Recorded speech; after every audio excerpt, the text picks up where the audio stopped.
Good morning, good afternoon everyone. So ito nag-dice ako ng zucchini. Din na dice yung ating pagka-hiwa-hiwa guys. At after nito isunod naman na natin ang ating bell pepper. So gumamit ako dito ng tatlong kulay ng bell pepper, red, green, and yellow. Para naman colorful siya dahil napakabago nga itong recipe na lulutuin ko guys. Actually guys, sa kakapanood ko ng YouTube at syempre saka pinapanood ko yan pati ads guys, syempre. So ayun na nga, nakita ko itong recipe na ito sa ads. So ayun na nga, sabi ko mukhang magustuhan ito ng alaga ko. So itry ko nga siyang lutuin. So meron din tayong hiniwa-hiwa na ano ba yan? Onion at saka yung green onion. So ayan, iset aside muna natin at saka syempre ating i-prefer ang ating dalawang itlog or eggs. So, ayan, i-mix natin. Lagyan natin ng white pepper powder, salt, and of course, maglagay din tayo ng green onions. Ayan, i-mix-mix lang natin ng mabuti. Naglagay tayo ng kaunting tubig para hindi naman siya medyo matigas. So, ayan, napainit ako ng kaldero. Nilagyan ko ng olive oil. At ayan, igisa natin yung ating dalawang klaseng onions, green onions, at saka yung red onions at syempre ang itong ating colorful na vegetables.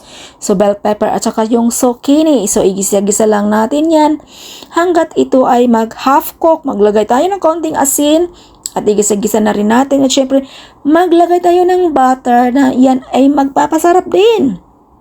At syempre guys, ito ang ating napaka-importanting ingredients, ang tuna. So ayan, igisa-gisa natin.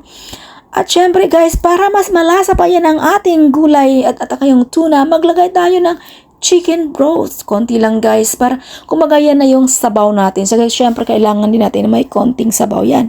So isimmer natin ng 1 minuto lamang at ayan, naglagay ako ng 2 perasong cheese. Ayan guys, at optional lang yan guys dahil gusto ko siya medyo milky and creamy yung ating cheese. So atong cheese at yung luto para magustuhan talaga ng bata. Yan. So, para sa alaga ko to guys. Naglagay ako ng black pepper. At ito na guys, luto na siya. Takpan natin and set aside. So, magluto tayo ng egg omelette guys. So, may onion yan para colorful again. So, ayan, nahirapan ako magbaliktad ng egg na to guys. Kasi wala nga kaming non-stick fan. So, naka-ready na ating rice. Ilagay natin yung ating egg omelette sa on top of the rice. At syempre yung ating nilutong vegetables with cheese. Napaka-creamy at napakasarap nito guys. Talagang naparami ng ng kanin ang bata.